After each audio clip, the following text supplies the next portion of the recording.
우리는 저번 주 전 시간에 유다의 변론, 제목 유다의 변론이었죠. 유다의 변론과 탄원에 대해서 함께 살펴보았습니다.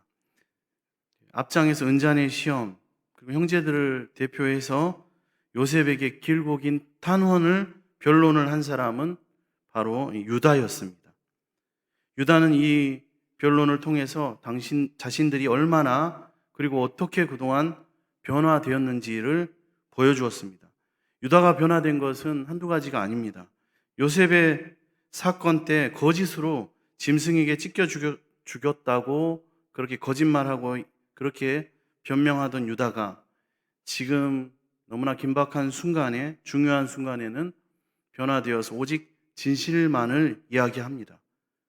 그 전에는 자기 자신만을 의지하는 삶이었지만 이제는 모든 것을 하나님께 의지하는 진실한 사람으로 변화된 것입니다. 전 시간에 나눈 것처럼 무엇보다 유다가 변한 변화의 핵심은 무엇이었습니까? 바로 자기 희생이었습니다. 자신을 희생해서 아버지 야곱 그리고 자신의 형들을 살리고자 했습니다. 지난날에는 자신들을 위하여 한 사람, 자기 동생 요셉을 아무런 양심의 가책 없이 팔아버렸던 그 유다의 모습은 지금 전혀 찾아볼 수가 없습니다. 이 희생의 모습은 누구를 떠올리게 합니까? 바로 우리의 목자 대신 또 우리를 지팡이로 또 막대기로 이끌어 주시고 보호해 주시는 예수 그리스도를 생각나게 합니다. 예수 그리스도를 예표합니다. 군림하고 억압하고 통치하는 억압적인 왕이 아니라 자신의 목숨을 걸고 연약한 양들을 위해서 스스로 희생하는 진정한 왕의 모습을 지금 유다가 보여주고 있는 것입니다. 이렇게 희생하는 유다의 모습을 통해서 요셉의 마음이 녹아내리기 시작합니다. 창세기 44장 오늘 본문 앞장이 은잔의 시험과 유다의 변론, 중보기도 형태의 이 긴 간청이 그 주 내용이었다면 오늘 우리가 함께 읽었던 본문은 이 간청에 대한 요셉의 응답이라고 할 수 있습니다. 요셉의 통곡의 내용과 바로 내가 요셉입니다 라고 밝히는 요셉의 말이 쭉 길게 나타나고 있습니다. 이 요셉의 말을 한마디로 요약한다면 그것은 하나님 안에서 자기 이해라고 할 수 있겠습니다. 지금 하나님 안에서 내 인생에 대한 이해, 지금 이 순간에 대한 이해, 하나님 안에서 자기 이해라고 할 수 있습니다. 요셉이 자기 인생과 인생 속에 나타난 고난을 어떻게 이해하고 있는지 우리는 이 요셉의 말들을 통해서 알 수 있기 때문입니다. 요셉은 유다의 탄원을 듣고 마음이 무너져 내리게 됩니다. 유다의 진실과 그리고 유다의 희생이 바로 요셉의 마음을 움직인 것입니다. 여기서 우리가 알 수 있는 것은 사람의 마음을 움직이는 것은 궁극적으로는 하나님이 하시는 일입니다. 하지만 그 사람의 마음을 움직이는 과정을 우리가 살펴보면 그것은 누군가의 진실함과 유다가 그랬던 것처럼 누군가의 자기 희생이 녹아있는 그 사랑을 하나님께서 붙들고 일하신다는 사실입니다. 우리가 사람의 마음을 움직이지 못하는 것은 우리 안에 유다와 같은 진실함과 그리고 나를 희생하는 사랑이 부족하기 때문입니다. 자기가 손해를 보고 희생하는 일은 손톱만큼도 절대로 하지 않으면서 누군가를, 그 상대방을 변화시키겠다고 하는 것은 그것은 하나님을 무시하는 일이고 하나님을 속이는 일입니다. 우리는 사도 바울이 한 말씀을 생각해 볼 수가 있습니다. 갈라디아서 6장 7절의 말씀입니다. 스스로 속이지 말라. 하나님은 업신여김을 받지 아니하시나니 사람이 무엇으로든지 심든지 그대로 거두리라. 아멘. 무엇으로 심든지 그대로 거둔다고 말하고 있습니다. 어떤 상황 속에서도 자신의 희생과 진실을 추구하는 그 사람, 그것으로 심는 사람을 통해서 다른 사람도 그리고 이 세상도 변화되는 것입니다. 그리고 우리 교회도 마찬가지입니다. 좋은 프로그램이나 환경이 우리를 먼저 변화시키는 것이 아니라 누군가가, 아니 나부터 유다처럼 생명을 걸고 하나님 앞에서, 그리고 교우들 앞에서, 사람들 앞에서 진실하게 나를 희생하는 모습을 통해서 우리 교회가, 군산 동부교회가 세상의 소망과 희망이 되는 것입니다. 이제 요셉은 복받치는 감정을 더 이상 억누를 수 없게 되었습니다. 그러자 주변에 있던 시종하는 모든 자들을, 종들을 밖으로 다 내보냅니다. 그리고 소리를 지르면서 바로 내가 요셉입니다 라고 외칩니다. 이어서 요셉은 큰 소리로 울부짖습니다. 대성통곡을 하게 됩니다. 그렇게 요셉이 울고 있다는 소식이 바로 밖으로 나간 시종들을 통해서 바로에게 전해진 것 같습니다. 중요한 것은 왜 요셉이 종들을 나가게 하였는가인 것입니다. 그것은 요셉의 형들에 대한 하나의 배려로 우리가 이해할 수 있습니다. 요셉과 형들이 대화를 나누게 될 것입니다. 근데 시종 드는 자들이 다 그것을 듣게 되면 형들의 과거의 악행, 요셉 자기에게 했던 형들의 그 흉악한 모든 일들이 시종들이 다 듣게 될 것이고, 그렇게 알려지는 것 자체를 요셉이 싫어했다는 것입니다. 요셉은 다른 사람들 앞에서 형들의 지난 날의 허물을 덮어주게 된 것입니다. 물론 형들이 변화된 모습이 먼저 선행됐다는 것을 우리는 잊지는 말아야 될 것입니다. 마치 노아가 포도주에 취해서 벌거벗고 누워있을 때 셈과 야벳이 옷을 가져다가 자기들의 어깨에 메고 뒷걸음쳐 들어가서 아버지의 하체를 덮어준 것과 같은 것이 바로 오늘 요셉이 시종들을 물리친 것입니다. 사도 바울이 말한 대로 사랑은 모든 것을 감싸주는 것입니다.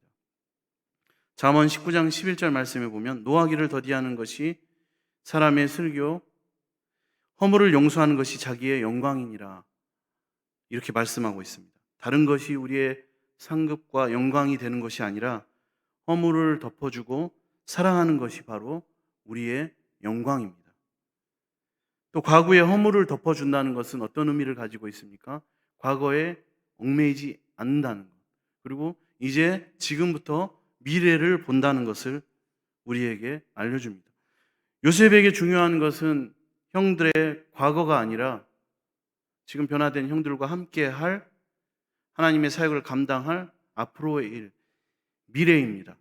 함께 하나님의 언약 백성이 되어서 진정한 이스라엘로, 그리고 진정한 교회로 세워져야 할 비전을 요셉은 더 중요하게 생각했기 때문입니다. 3절입니다. 요셉이 드디어 자기 이름을 형들에게 말합니다. 요셉이 그 형들에게 이르되 나는 요셉이라. 내 아버지께서 아직 계시니까 형들이 그 앞에서 놀라서 대답하지 못하더라. 지금까지 요셉은 형들과 자기 사이에 통역을 세워서 대화를 나눴습니다. 그러나 이제 요셉은 바로 자기의 언어인 히브리어로 자기가 요셉이라는 사실을 밝히고 있습니다. 그러면서 요셉은 아버지 야곱이 아직 생존해 계시는지 건강한지를 물어보았습니다. 요셉의 형들은 이제 너무나 깜짝 놀라서 아무런 말도 할 수 없는 상황이 되었습니다. 놀라고 너무나 두려워하는 형들에게 요셉은 가까이 오라라고 말합니다. 여기서 가까이라는 말은 공간적으로 가까워지는 것도 있지만은 그 상태만을 말하는 것이 아니라 정서적으로 매우 친밀해진 상태를 말하고 있습니다. 그러니까 이제 두려워하지 말고 마음까지 나에게 가까이 오라, 가까이 하라는 말입니다. 이것이 바로 형들을 대하는 요셉의 진심입니다. 그러면서 자신이 그들이 애굽 상인에게 팔아버린 바로 그 요셉이라는 사실을 다시 한번 말합니다. 요셉의 이 말에 형들은 너무나 큰 충격에 사로잡혔습니다. 지금까지 20년 동안 자기들 마음속에만 은밀하게 묻어놓았던, 밝혀지지 않아야 한 이 비밀이 바로 20년 만에 세상에, 그것도 애굽의 총리 앞에서 터져나오는 순간이기 때문에 엄청난 충격이 있었을 것입니다. 그 누구에게도 20년 전 도단 그 지역 들판에서 있었던 이 일을 말하지 않았습니다. 그들 외에 이 사실을 알고 있는 사람은 바로 자기들이 팔아버린 요셉밖에 없었습니다. 그렇기 때문에 이 애굽 총리가 그 말을 한다는 것은 애굽 총리가 요셉이구나 하는 사실을 명확하게 다시 한번 우리에게 또 형들에게 보여주고 있습니다. 그때 요셉은 형들이 행한 일을 하나님의 관점으로, 하나님의 시각으로 다시 한번 설명해 주고 있습니다. 5절입니다. 당신들이 나를 이곳에 팔았다고 해서 근심하지 마소서, 한탄하지 마소서. 하나님이 생명을 구원하시려고 나를 당신들보다 먼저 보내셨나이다. 요셉은 형들의 악행을 하나님의 섭리와 계획으로 이해하고 있습니다. 요셉은 자기 인생에 있어서 가장 비극적이고 가장 고통스러웠던 이 사건을 바로 하나님의 섭리로 이해하고 있는 것입니다. 하나님의 섭리 속에서 자신이 팔린 것은 저주가 아니라 하나님의 축복이었다라고 지금 선언하고 있는 것입니다. 형들과의 대화 속에 요셉은 오늘 본문 5절 그리고 7절에서 9절 내용을 보면은 하나님이라는 단어를 5번 사용하고 있습니다. 7절 9절 내용을 보면 하나님이 큰 구원으로 당신들의 생명을 보존하고 당신들의 후손을 세상에 두시려고 나를 당신들보다 먼저 보내셨나니 그런즉 나를 이리로 보낸 이는 당신들이 아니요 하나님이시라. 하나님이 나를 바로에게 아버지로 삼으시고 그 온 집의 주로 삼으시며 애굽 온 땅의 통치자로 삼으셨나이다. 당신들은 속히 아버지께로 올라가서 아뢰기를 아버지의 아들 요셉의 말에 하나님이 나를 애굽 전국의 주로 세우셨으니 지체 말고 내게로 내려오사. 아멘. 모든 문장에 하나님이 주어로 등장하고 있습니다. 모든 것을 고백하되 하나님이 그렇게 하셨다. 하나님이 섭리하셨다. 하나님이 나에게 이 일들을 이끌어 가시고 주관하셨다라고 지금 설명하고 있는 것입니다. 나에게 일어난 모든 일이 하나님에 의해서, 하나님을 위해서, 그리고 하나님을 통해서 이루어졌다고 해석하고 있습니다. 오직 하나님만을 고백하고 선포하는 요셉의 모습을 우리는 이 부분에서 볼 수 있습니다. 이것이 진정한 믿음입니다. 믿음의 사람은 단순히 눈에 보이는 상황과 환경에 집착하는 것이 아니라 상황과 환경을 붙들고 이끌어 가시고 일하시는 하나님을 바라보는 것입니다. 요셉의 생애를 보면 변하지 않는 한 가지를 우리가 쭉 성경을 읽으면서 보면 알 수가 있습니다. 언제나 하나님이 요셉의 삶의 이유가 되셨고 하나님이 요셉의 삶의 목적이셨다는 것입니다. 자신을 유혹하는 보디발 아내에게도 술 맡은 관원장과 떡 맡은 관원장의 꿈을 해석할 때도 바로 왕의 황제의 꿈을 해석할 때도 요셉은 언제나 하나님이라고 선포했습니다. 총리가 되었습니다. 그리고 세상의 모든 것을 다 갖게 되었어도 그에게는 하나님이 최고였습니다. 요셉의 생애는 하나님으로 가득 차 있습니다. 요셉을 통해 알 수 있는 것은 우리는 하나님의 섭리라는 것을 미리 알면 얼마나 좋겠습니까? 하지만 미리 알 수 없다는 것입니다. 그 순간을 견디며 지나봐야 정확한 하나님의 섭리를 이해하게 된다는 것입니다. 하나님은 요셉에게 왜 형들에게 죽임을 당하려다가 노예로 팔려서 가는지, 왜 그렇게 보디발 아내에게 유혹을 받고 억울하게 감옥에 들어가야 하는지 말씀해 주시지 않으셨습니다. 하지만 함께 하시는 하나님을 신뢰하고 그 힘든 시간을 견디고 인내하다 보니 자신을 애굽으로 먼저 보내신 그 이유를 분명하게 알게 되었다는 것입니다. 하나님은 저와 여러분 우리에게도 우리가 지금 겪고 있는 고난 그리고 앞으로 겪을 수 있는 고난의 이유를 설명해 주시지 않습니다. 우리의 육체가 어떻게 해서 이렇게 아프고 심각한 질병에 걸려서 고통받는지 말씀하지 않으십니다. 왜 이렇게 관계 가운데 힘든 사람을 만나게 하셔서 고통스러운 시간을 보내게 하시는지 알려주시지 않으십니다. 그러나 분명한 것이 있습니다. 하나님은 그 고난 가운데서도 내가 너와 함께 한다라고 분명하게 말씀하신다는 것입니다. 그리고 절대로 너를 떠나지 않을 것이라고 우리에게 말씀하십니다. 하나님이 우리의 고난을 통해서 우리에게 원하시는 것은 끝까지 하나님을 신뢰하고 그 고난 속에서 인내하라는 것입니다. 그 고난 가운데 분명히 하나님이 이루셔야 할 뜻이 있고 경륜이 있다는 사실을 믿고 끝까지 견뎌라는 것입니다. 그리고 순종할 것을 우리에게 요구하십니다. 그러면 우리가 생각하지 못한 하나님의 생명을 구원하시는 역사가 바로 우리를 통해서 반드시 나타나게 될 것입니다.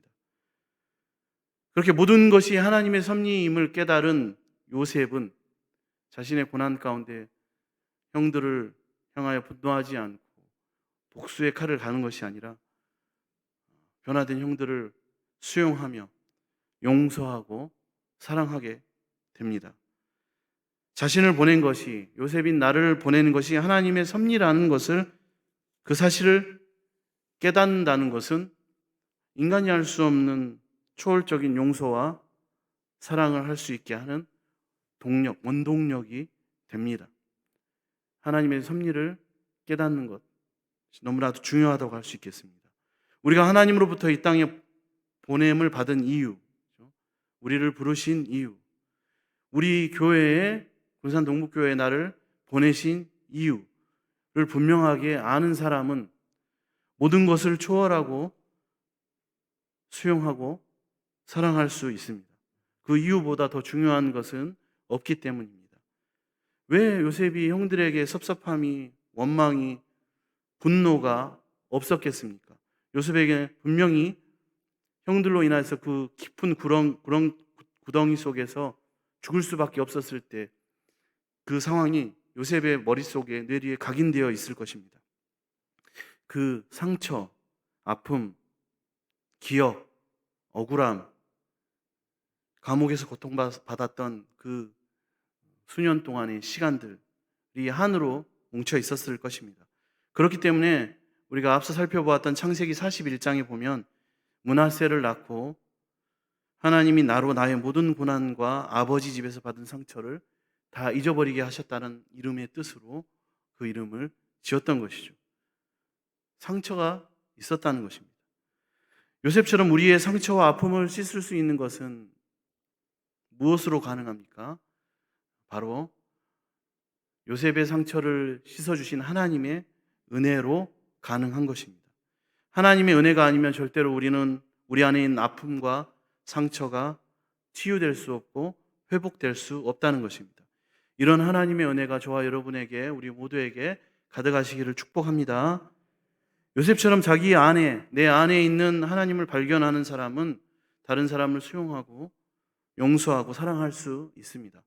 하지만 내 안에 계신 하나님을 발견하지 못한 사람은 언제나 원망과 불평과 미움의 지배를 받아서 끝까지 분노의 칼을 갈며 스스로가 멸망하는지도 모르고 불나방처럼 불행한 삶을 살 수밖에 없습니다.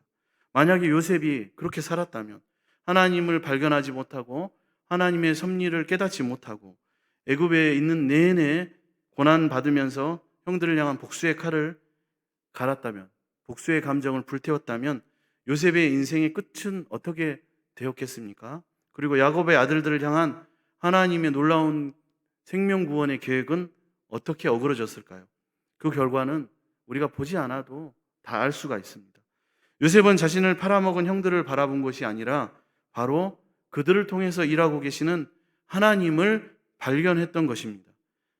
내 고난과 함께 하시며 나의 고난을 통해서 생명을 구원하시려는 그 역사를 이끌어 가시는 하나님을 발견하고 모든 과거를 잊고 용서하고 용납하고 사랑할 수 있었던 것입니다.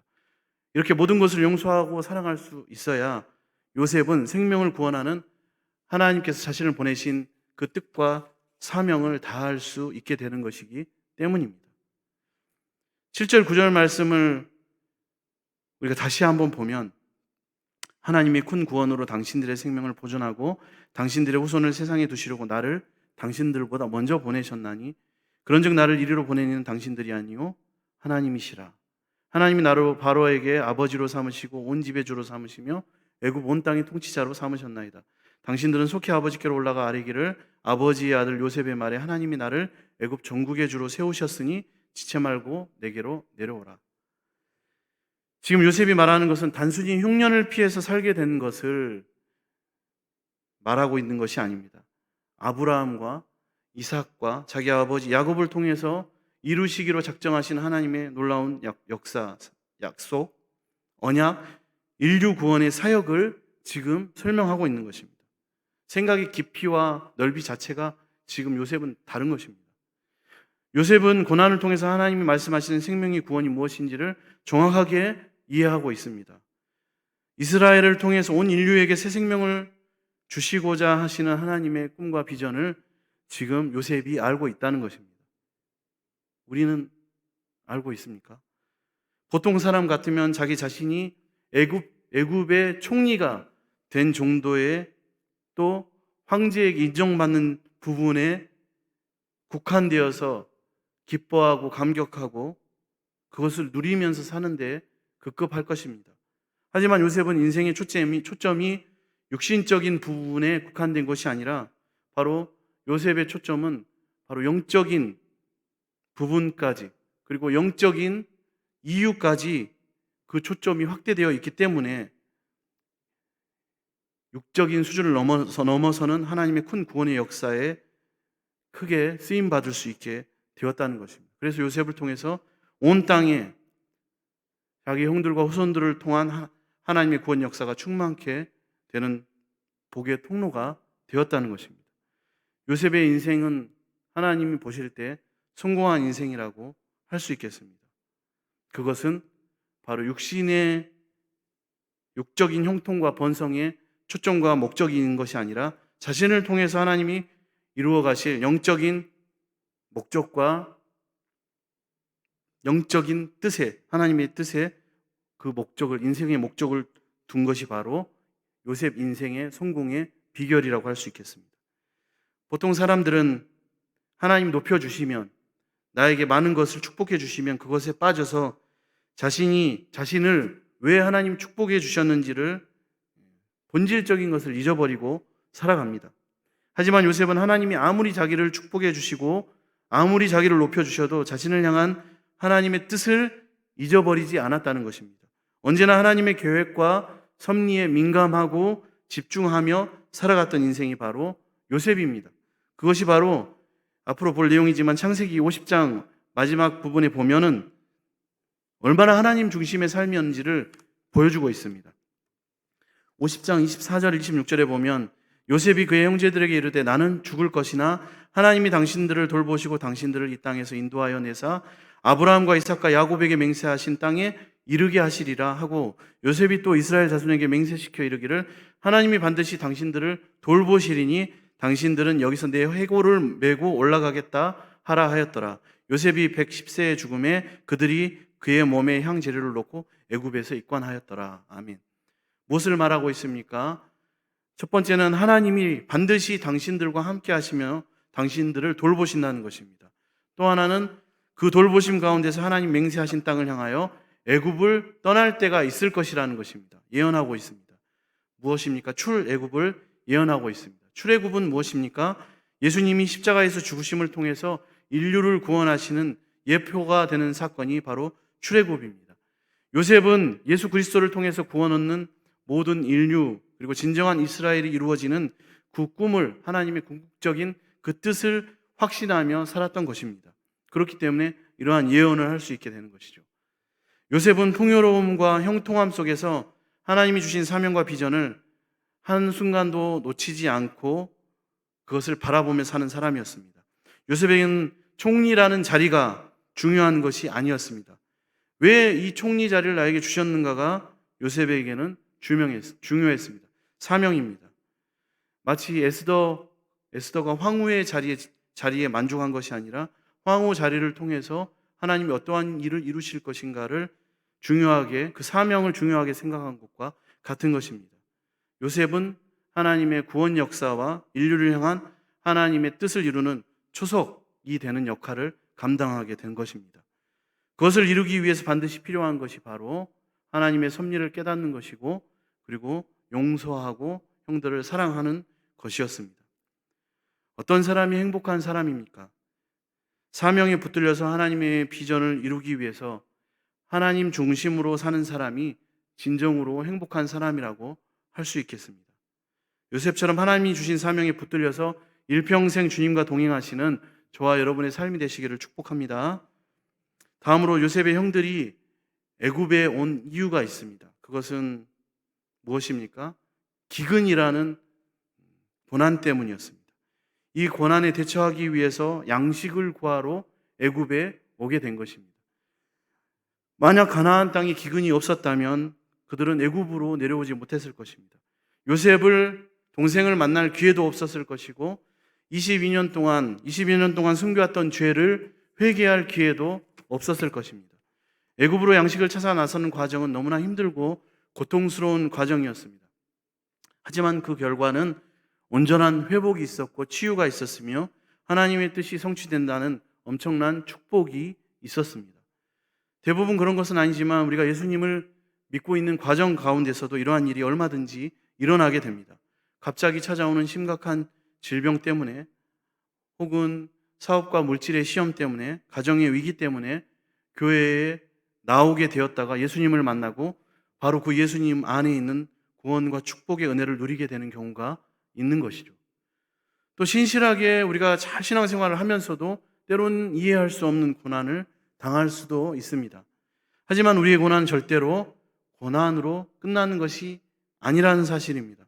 고난을 통해서 우리가 그동안 보지 못했던 것을 보게 되고 듣지 못했던 것을 듣게 됩니다.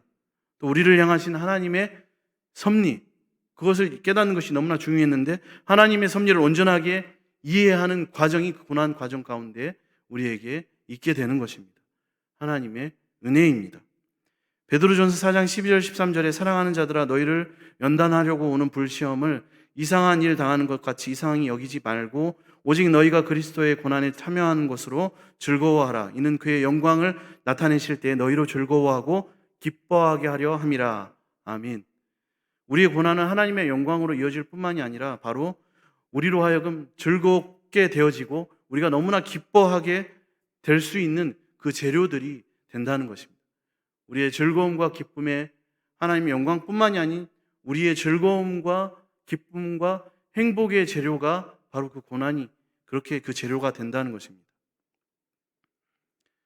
기근과 그 아픔과 고난이 아니었다면 결코 요셉의 형들은 변화되지 못했을 것입니다. 하나님을 자신들의 삶의 중심으로 모시지도 못하고 앞으로 미래 요셉과 함께 하나님의 구속사에 쓰임받는 귀한 사람들이 될 수 없었을 것입니다. 바로 고난이 요셉의 형들을 이끌어간 바로 스승이 된 것입니다. 다윗도 이 고난의 유익을 시편 119편 67절에서 노래하고 있습니다. 고난 당하기 전에는 내가 그릇 행하였더니 이제는 주의 말씀을 지키나이다. 또 예수님의 삶을 보면 왜 고난이 유익한가를 우리가 알 수 있습니다. 히브리서 5장 8절에서 9절을 보면 그가 아들이시면서도 받으신 고난으로 순종함을 배워서 온전하게 되셨은즉 자기에게 순종하는 모든 자에게 영원한 구원의 근원이 되시고, 고난은 우리로 하여금 저와 여러분이 순종하는 삶을 살 수 있도록 인도해 주시고 예수님처럼 온전하게 될 수 있도록 우리 가운데 역사한다는 것입니다. 이제부터 요셉의 형제들은 하나님 말씀에 절대적으로 순종하는 삶을 살게 될 뿐만 아니라 요셉과 같이 온전한 모습으로 하나님을 섬기는 축복의 사람들이 되어질 것입니다. 마지막으로 이제 야곱의 모습입니다. 아들들로부터 죽은 줄로만 알았던 요셉이 살아있다는 소식을 들었습니다. 이 놀라운 소식을 듣게 된 야곱은 이 사실을 믿지 못하고 어리둥절했다 말씀하고 있습니다. 아들들이 요셉에 보낸 수레를 보여주니까 그것을 보고서야 정신을 차렸습니다. 27절에 아버지 야곱은 하반절에 요셉이 자기를 태우려고 보낸 수레를 보고서야 기운이 소생한지라 라고 말씀하고 있습니다. 기운이 소생하였다라는 말은 원어의 의미로 영혼이 새로워졌다라는 뜻입니다. 마치 꺼져가는 등불과 같았던 야곱의 영혼이 요셉의 소식을 듣는 순간 새로운 힘을 얻었다라는 것입니다. 영혼이 새롭게 된 야곱의 입에서 나온 첫 마디는 바로 조카도다라는 고백이었습니다. 조카도다. 야곱의 인생은 지금까지 만족함이 없었던 인생입니다. 요셉이 살아있다는 소식을 듣고 영혼이 소생함을 얻고 만족함을 얻게 되었습니다. 영혼이 소생되어서 야곱이 자기 인생을 돌아보니까 요셉이 살아있는 것은 우연이 아니고 하나님의 섭리라, 하나님의 계획이라는 사실을 지금 깨닫게 된 것입니다. 하나님 자기와 자기 모든 자손들과 요셉을 통해서 하나님 뜻이 이루어지고 애굽으로 모든 우리 가족들을 옮기시고 계신다는 사실을 깨닫게 된 것입니다. 하나님의 섭리가 완벽하게 이해가 되자 그때 야곱은 조카도다라는 만족의 고백을 하게 된 것입니다. 우리는 야곱의 인생을 생각해 볼 수가 있습니다. 야곱이 형 에서를 물리치고 속여서 장자의 직분을 차지했을 때 조카도다 말하지 않았습니다. 라반의 삼촌의 집에서 짐승의 떼를 불려서 부유해졌을 때도 조카다라고 말하지 않았습니다. 형 에서와 화해하게 되었을 때도 조카다라고 고백하지 않았습니다. 심지어 하나님께서 이름을 이스라엘이라고 지어주실 때조차도 만족함이 없었고 항상 무엇인가에 쫓겨가는 그런 급한 인생이었습니다. 거기다가 세겜의 안타까운 일과 그리고 요셉의 일까지 모든 것을 생각한다면 야곱의 인생은 너무나 어둡고 우울한 인생이라고 할 수 있습니다. 하지만 오늘 요셉의 소식을 통해서 영원히 새로워지는 은혜를 잊게 된 야곱은 이제 하나님의 섭리를 깨닫게 되고 자신의 입술로 나는 만족합니다, 족합니다 라는 고백이 나오게 된 것입니다.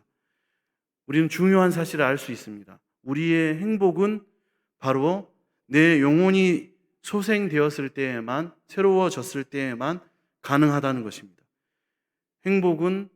우리의 행복은 영혼이 소생될 때 누릴 수 있는 복이라는 것입니다.